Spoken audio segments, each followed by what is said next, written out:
All right, everyone. We're going to get started here with our next invited speaker. Okay, all good to go on the tech side of things here. All right, so I am very happy to welcome, after that great talk by Tom Bliss of the National Football League, we now have a Major League Baseball individual presenting some exciting work. And this individual is Tom Tango. So Tom Tango spent more than a decade as a data analyst, MLB, NHL, before joining MLB Advanced Media in 2016 as their senior database architect of stats. He's focused on creating a number of different metrics for the fantastic Baseball Savant website. Tom is also the co-author of the book, all right, Playing Percentages in Baseball. For those Gen Z in the room, maybe you don't know of this book, but the rest of us have this book. All right, this was, for myself, I should say, like I read this, I don't know what age I was. It was part of inspiration of wanting to study statistics and ultimately becoming a professor that I am now.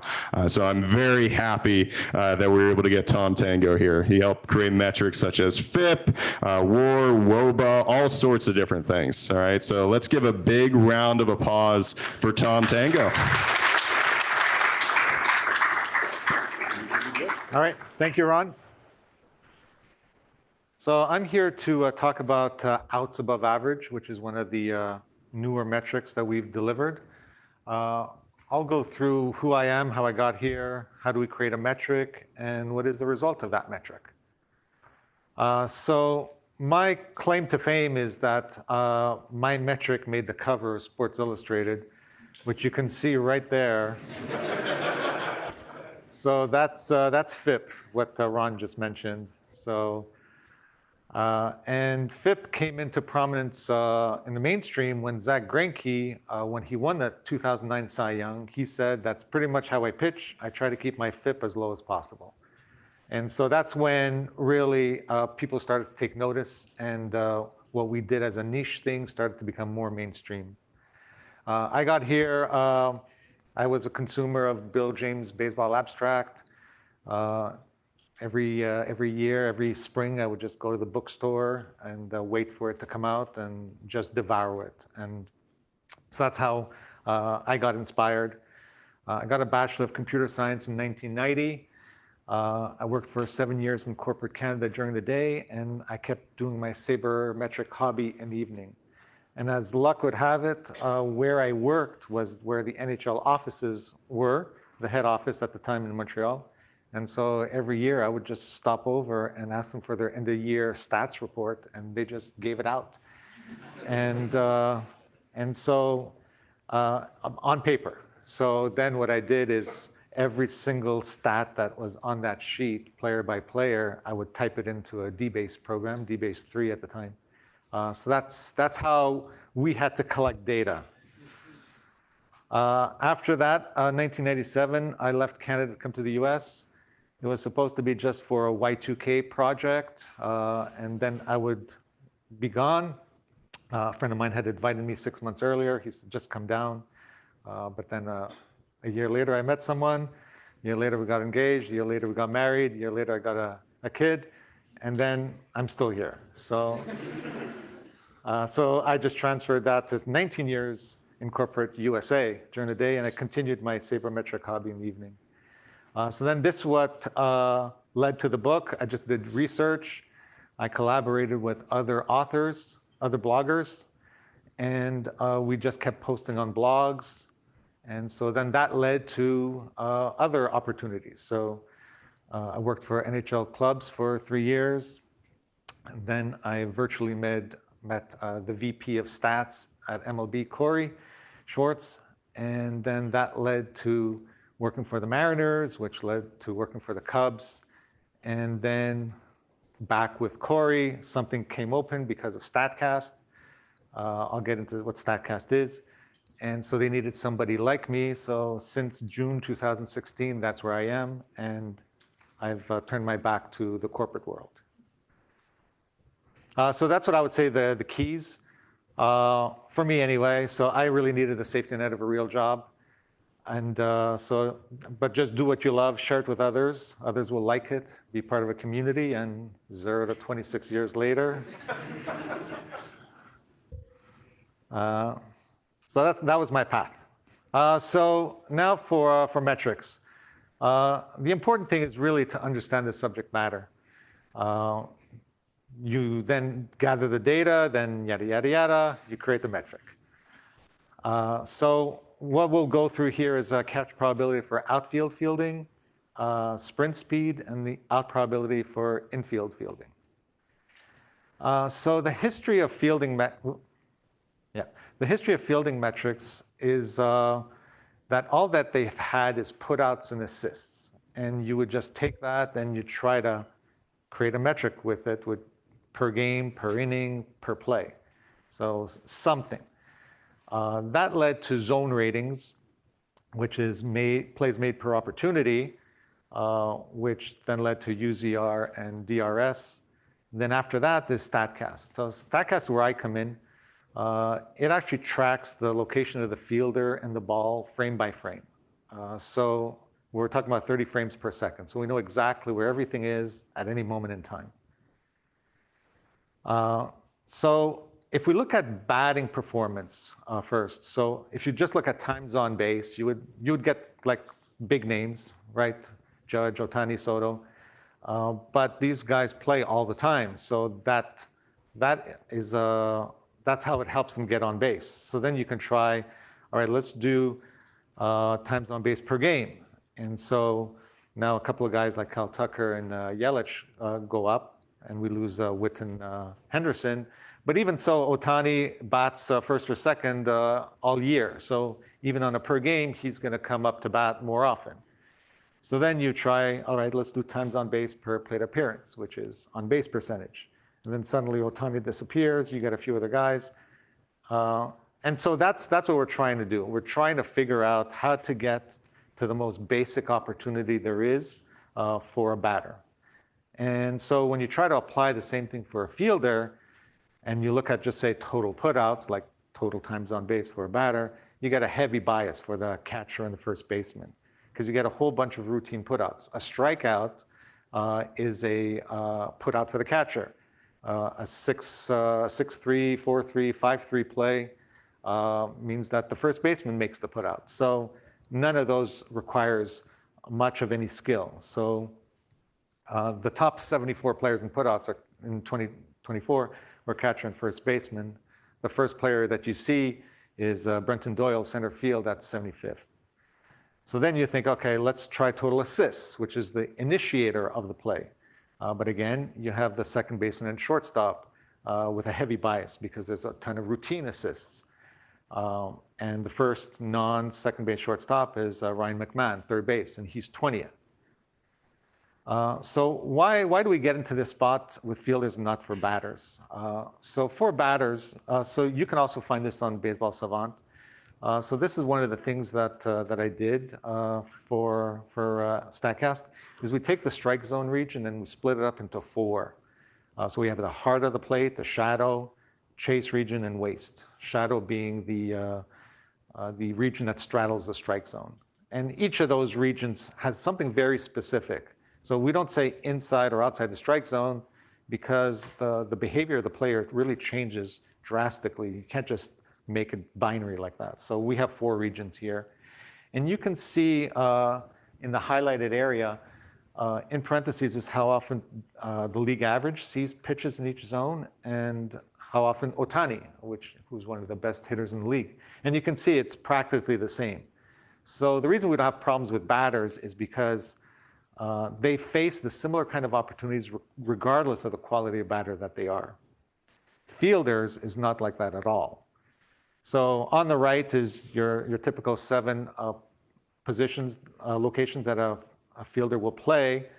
And on the left is the Dodgers against a lefty batter and a righty batter.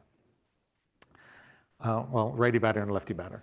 And you can see that the fielders always play a little bit to pull. And so that's what happens here. So with StatCast, we create an intercept model.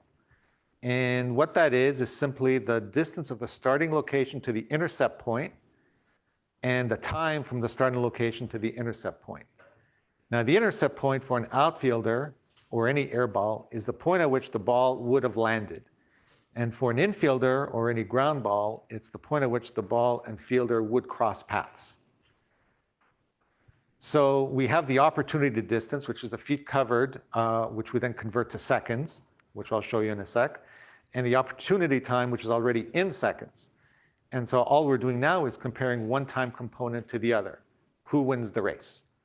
And why does this resonate? It's intuitive. You don't have to explain it much further than this. Even a non-baseball fan would understand it just by showing them a single play. So let me go through catch probability, which is in the outfield. This is actually a presentation I did 2 months in. This part of the presentation is 2 months into when I started working, and I was told you're going to be presenting to the head, the CEO of MLBAM, and not only him, but like all the executives were going to be there. So I didn't know any of that. I just did what I normally would do. So what you see here is on the x-axis is the distance from the starting point to the right fielder, to the landing spot of the ball. And this is every ball in play, regardless of where it landed. And on the left axis is the time the ball is in the air. The red is outs made by that outfielder. The green is a base hit. And the blue at the top right corner is outs made by somebody other than the right fielder. So you can segment it into these three, and you can see the reason that the results come out as they do. So for the green ones, the balls in play are either too far from the fielder or they're in the air too short a time in order to make an out. And you can see there that it's essentially an automatic hit. And the other ones, the easy outs, it's either an easy out by the right fielder or by any other fielder. And on the right, it's an impossible play for that right fielder. He was nowhere in sight. So we have essentially 96% of the balls in play are noise from the perspective of the right fielder. There's about 25 balls in play for a typical game, and so 4% of that is one. So that's what we're after. We're trying to find out what's that one ball in play that the right fielder can possibly apply his skill. So that becomes his opportunity space. And even within there, you can see that outs are a little bit easier with the more time in the air or less distance to cover. So when you split it by by good fielders and bad fielders, you can see on the left the good fielders, a bunch of reds in that opportunity space, and the bad fielders, there's still plenty of green, plenty of hits. And you can see now the batting average very drastic. Right, for the good outfielders, it's 284 batting average. The bad ones, 485. So that's how it is that we're trying to, zero in on the skill of the player. Let's figure out what his opportunity space is, and then that gives us the parallel to the batter. So this is all balls in play by that distance and time. I just highlighted one point there. So that shows a time in the air of 5 seconds and 80 feet from the start of the fielder. And it's caught 81% of the time. And you can see a natural progression here. And so to create the model, it's very, very simple because you just have two rules. The more distance you have to cover, the higher the catch rate. The more time you have the balls in the air, the higher the catch rate. And the more distance you have to cover, the lower the catch rate. So this becomes just a basic, simple math problem. And so when you apply it fielder by fielder, then things become very clear. So Kevin Kiermaier's the best fielder of our generation, probably. And you can see plenty of reds there. And you can see the bounded areas above that red line. That red line is essentially a slope of 24 feet per second. And everybody in Major League Baseball can run 24 feet per second. So that's why you see basically everything being orange above that line. And the lower line is 32 feet per second, and nobody runs that fast. And so that becomes an automatic hit. And so that opportunity space becomes that area that we've been talking about in between. And even so, you can see that Kiermaier, even closer to that 32 feet per second line, he still makes plenty of plays.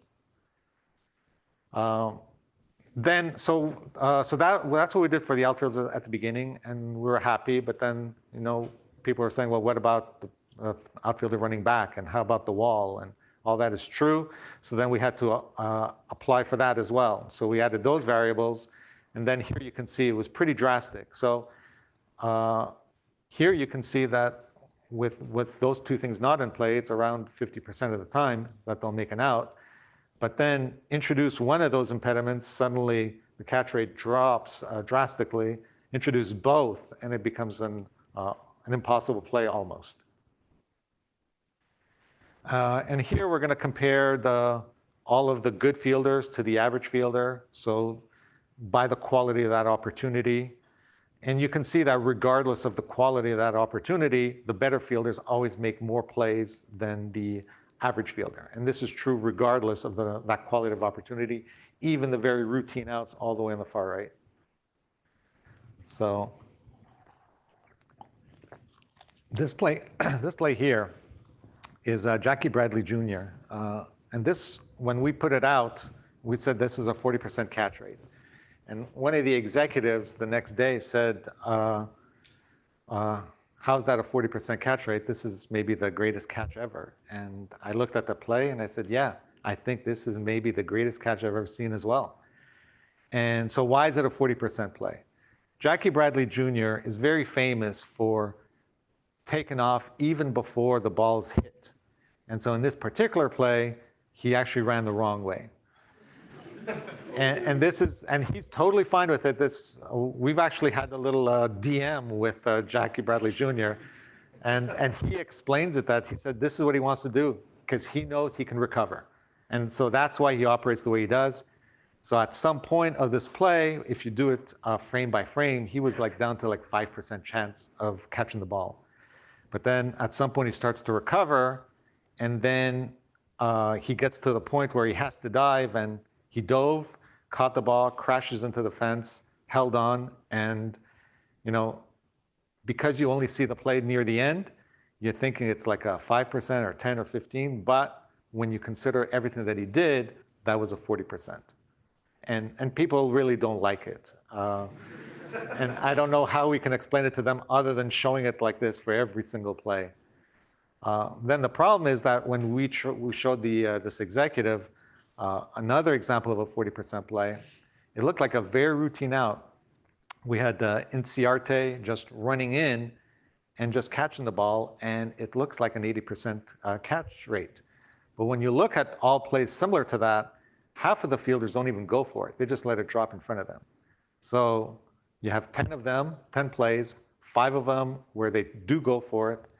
They make 4 outs, and then 4 out of 10 is 40%. And so as hard as it is to believe, a routine-looking catch in this one is essentially the same thing. And that's like one of the things that we really have a tough time getting across. So sprint speed, as you can see here, the units, very simple. X-axis feet, y-axis seconds, and so the slope is feet per second. For some reason, most people will then take that and say, give it to me in miles per hour. And it makes no sense.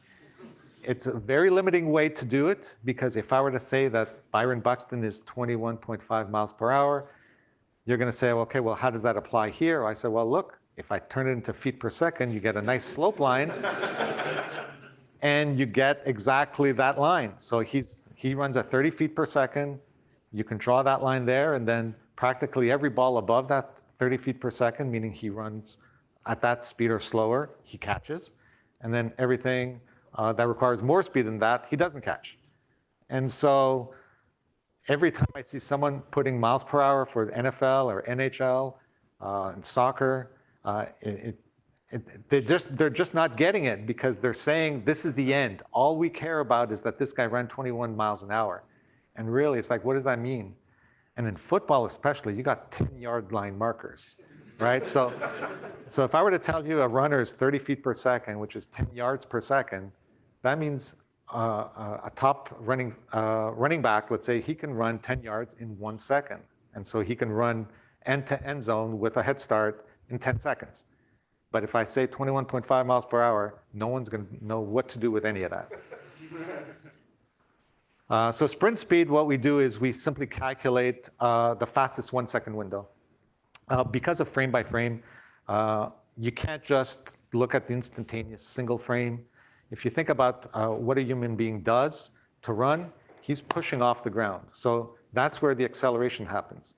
When both feet are in the air, he's automatically decelerating. So you can't just rely on a single frame and figure out, okay, what's his sprint speed? So we take a 1 second window, and then whatever the fastest, most distance he covers in that 1 second window, that's his sprint speed. All right, so now for the infield. So here I took a play where the fielder has to cover 44 feet to the intercept point. And at the intercept point, he's 107 feet to the first base. And all told, fielder would take 1.7 to 1.8 seconds to make that play. Essentially, to throw a ball, it's 100 feet per second, roughly. And so again, that makes the calculations very easy. It takes 0.75 seconds to get the ball out of your glove. 1 second to get the ball in the air, so that's 1.7 to 1.8 seconds. The batter at the intercept point. So we always freeze the play somewhere. And so here we freeze it when the fielder gets to that intercept point. And so at the intercept point, the batter is 47 feet per second. And because this particular runner runs at 27.1 feet per second, it's very easy. You just divide the two numbers, and you get 1.7 to 1.8 seconds. So that's the data that we come up with, and then we show on Savant on the left.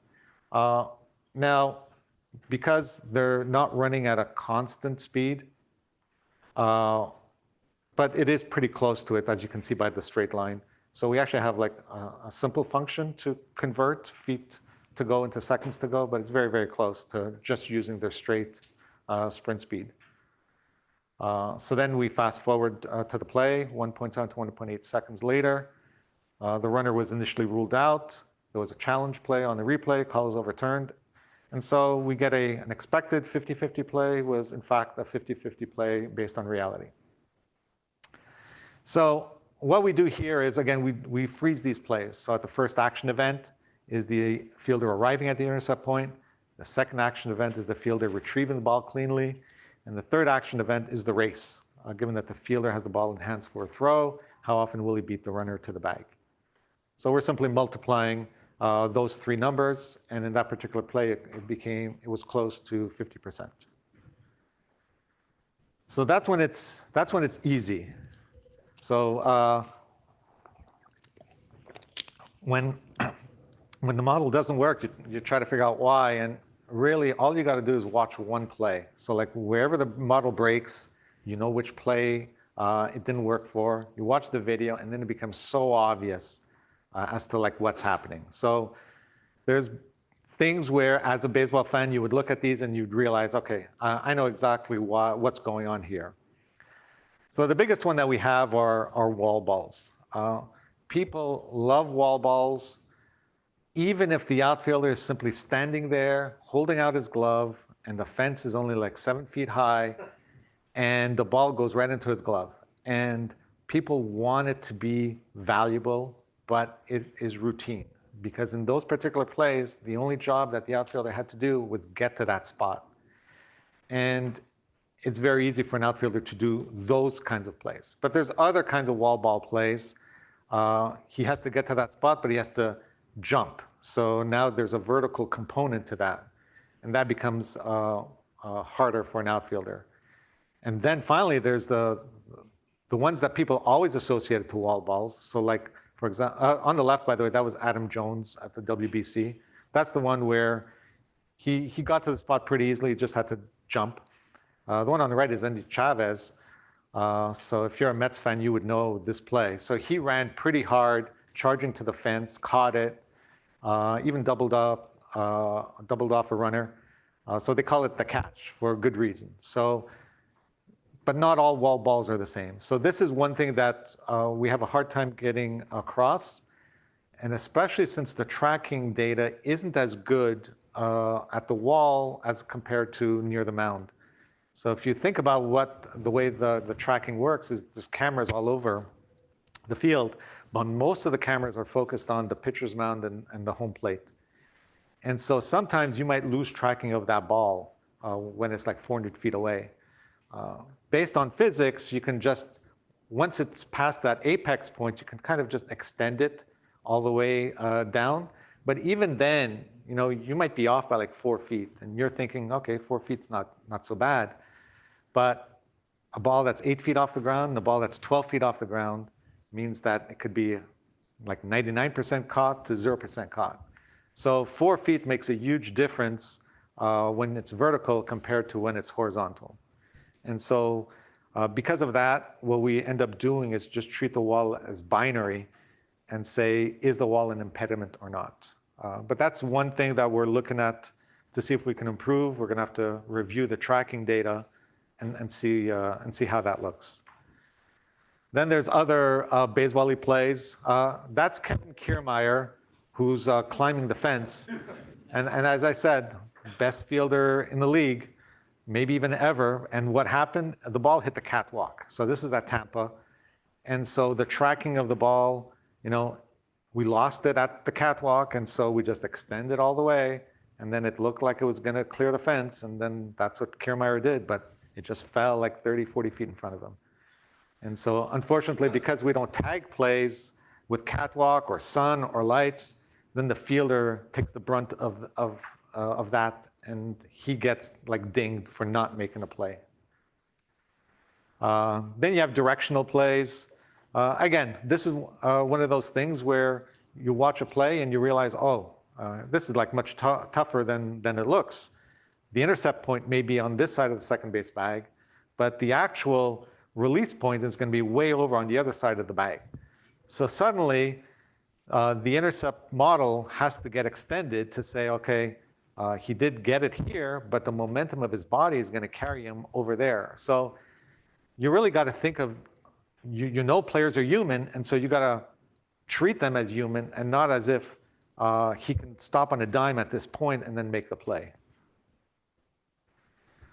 And then you have transfer plays. So Derek Jeter making that relay throw or relay shovel, double plays, first base scoops. These are all plays that require other fielders beyond the initial fielder who made the play. You also have plays that you basically restart, either a deflection, so the more common one is the pitcher, ball hits the pitcher, then it goes to the infielder.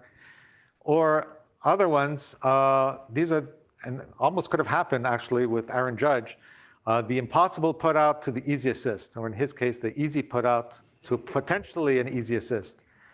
With a runner on first base, a ball is hit to the outfield, so typically the outfielder is going to have it drop in front of him, and so it's going to look like a 0% catch probability because, like I said, he needs more than 32 feet per second to get to it, but he gets the put out. Somehow he got the put out. So we look at the play, it's like, there's a runner on first. He had to hold up because he didn't know if the outfielder would catch it. Same thing could have happened with Judge, but didn't. Then there's also the thrower does his job, but the receiver does not do his job. So either the first baseman drops the ball or, as we know, pitcher doesn't cover first base. Then you have the runner speed. You can't use the speed on the play because the batter runner might be influenced by the fielder. And so instead of using the particular speed on that play, we take his overall speed. We started with his career back when we just had like 1 or 2 years of data, but then we transitioned that to seasonal speed. Then you have the park, the impact of the park. Most of the time you would think of it as from the outfielder perspective, but there's also an infield impact to the park. And you don't really see it if you look at it on a particular player or position or even a single year, single park, because there's a lot of random variation that goes along. But when you look at it year by year, suddenly things start to add up. And so we have this systematic bias in play. And you can see it with Chase Field especially and Minute Maid Park as well. that the OA, the outs above average, are simply much higher for players who play on those teams. And not only players who play on those teams, opponents who play at those Chase and Minute Maid. And so that's another thing that we have to account for. It's not so bad because when you look at it holistically, you'd see, let's say it's 20 or 30 outs above average for that team. But when you look at it on a per player basis, suddenly it becomes much smaller. And so you don't get too worried about it, but you do once you start looking at it year by year. So those biases, which sometimes you can like not worry about it, once you start adding them up year by year, it becomes systematic and it really compounds. If anyone wants to have fun with here, you can go on Savant. The data is there at the group level. So by distance and time, you can download the data and try to create your own math model for out probability. So the objectives that I have, that I try to stick with, is for every sabermetrics question answered, the research should spawn 2 more questions. So we move forward, but the end zone is much farther away than we thought. So our role in using this data is to establish how much random variation there is in the data, and as well as identify the magnitude of those systematic biases. And what I like to say is if you can't explain it simply enough, you don't understand it well enough. As I said, I got thrown into those executive meetings right from the outset. And you really have to explain it in a way that they're used to, not the way you're used to. And that's it.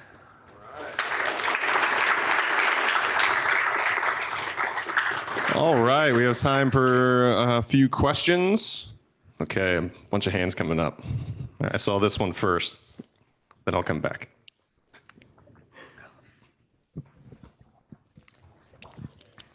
Hey, Tom, thanks very much. I work in football, and you convinced me that using miles per hour is silly. I probably want to use yards per second instead of feet per second. Correct. But obviously, if we're using feet per second in baseball and yards per second in football, and maybe we're doing meters per second in hockey, then there's like some barrier and some friction, and there's a trade-off there. And it's something that I think at MLB, a lot of the units are very intuitive. I'm wondering how you manage that trade-off. Are you kind of always, hey, we're going to use feet per second because that's what's going to develop the best understanding in this domain, even though for maybe new fans that don't have a point of reference for it, it's a little more difficult? Yeah, I mean, and the new fans would be, for example, the broadcasters. When I first showed this off, the very first thing the broadcaster said is, we want to see miles per hour. And I said, it's not going to work. I said, it means nothing. You're going to see a number, you're going to say 21 miles an hour, and what is that? What's your frame of reference for 21 miles an hour, right? There's nothing I can do to present that. But I show that Kiermaier chart, right? And then suddenly, right? So then suddenly it makes sense. And so this is what we have to do. And what you have to do really is like stick to your guns when you know it's right. And in this one, there's like, it's unequivocal. I know it's right to do this way. And the broadcasters, they finally like went for it. You see it. One of the things that we did is, for example, when you get to 30 feet per second, we call that a bolt. And so we say, you know, Trey Turner has 100 bolts this year. And so, you know, people start to get it. And the other people on my team as well, when they tweet out things, they'll tweet out things at 30 feet per second, and people eventually will go for it. Like I said, you see miles per hour, that ends the story immediately. This one continues it. Hi, I was just wondering, with that scatter plot you had, that great one with the distance from the right fielder and the time in the air. I think, yeah, that one. Are you are hits like home runs still accounted for in the green spaces, or do you need to account for home runs in a different class? Yeah, that's a good question. So these are only playable balls. So in addition to home runs, anything, let's say like green monster doubles, so anything that's, let's say, 12 feet above the ground that is not caught, we treat those as unplayables. We have a question from Steinberg Auditorium.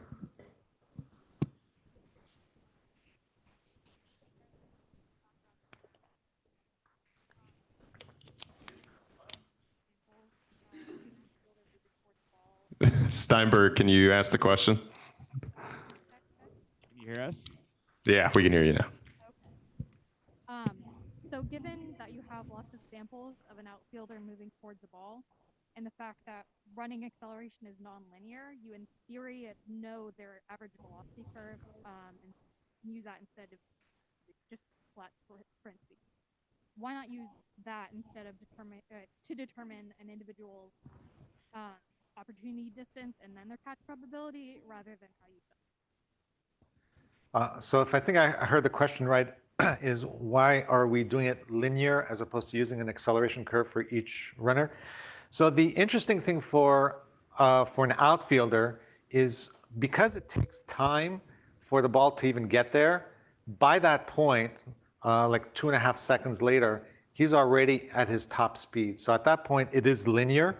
But you're right, for an infielder, it is not that. For an infielder, we are using a nonlinear.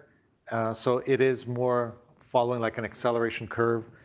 So this one here, if I were to extend it or reverse it to start at 0, like this is feet to go. For an infielder, if I started at 0, you would see like the kind of acceleration curve you think it would be. So we do follow that, yeah.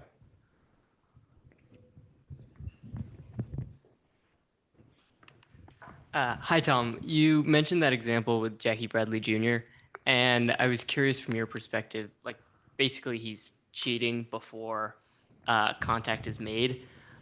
From an analytical perspective, that doesn't seem like a very smart idea. Do you agree, and did you share this wisdom with him? Yeah, so actually, I'd have to, I don't know if I can, like if you go on Savant, what you can do, there's a leaderboard section. You click jump, outfield jump, and in there you will see players who are like Mike Trout was at the beginning, and Andrew McCutcheon. What they would do is they would wait. So they would wait for that ball, and so by the time they got there, the ball had already landed. So there's a trade-off where you can't wait too long, but also you can't jump too quickly. The end result speaks for themselves. Jackie Bradley Jr. is one of the best outfielders in the league, and because of that, whatever he's doing it right. And I can't say to him and say, you know what, if you change the way you approach it, you might be better. Chances are he's as good as he's going to get because of what he's been doing. And I also do this, I don't know if you guys remember of Vlad Sr. People would always tell him the same thing, stop swinging at outside pitches, and he would hack them. And what do you get? You get an MVP who hit 40 home runs and struck out like 70 times. So these guys know what they're doing. And so really our job is to explain how is it that they're so successful, rather than me to say, you could be more successful doing it this other way. Question before break? First, a quick suggestion for the execs and the broadcasters: draw a graph with miles to the ball, right? And then they'll get it. But seriously, a question was: is there anything that prevents a team from building a model that's basically what you're doing to help base runners? Like I was thinking of the case, it's off the bat, the guy's not going to get to the ball. Go, don't tag up at first, just run. Yeah, absolutely. And I'm sure that they're doing it now. And the one that we've done is simply for base stealing, but yours is a lot more involved for base running. And absolutely, I'm sure that they're doing it. And so there's nothing in the rules that prevents the use of real-time analytics live in-game. Well, I mean, are you saying that as the play is happening? Yeah, so smack, there's the bat. Right, we're tracking the ball. It's 10 feet away from the batter. We know how far it's going. We know where it's going. We have a model of the right fielder. He's not going to get to the ball. You're on first base. Start running now. All right. So, don't tag up. So there's a latency involved. Yeah. So it's not as instantaneous as you'd want. even if you watch it on the broadcast and listen to the radio, there's like 7-8 seconds of latency. The reason is because they want to attach graphics and things like that. So that information doesn't come in fast enough, but I suppose eventually we could get to that point. That's from the live feed, right? Like the live, like I'm thinking I'm the New York Yankees. I've got money. I build my own tracking system in my Yeah, no, the tracking stadium. systems is owned by MLB. Yeah. But yeah, the tracking data doesn't come in fast enough to do that. But Thanks. right now, but at some point, I wouldn't be surprised. Yeah, I think we want to avoid a bang the can situation. Yes. All right, let's thank Tom.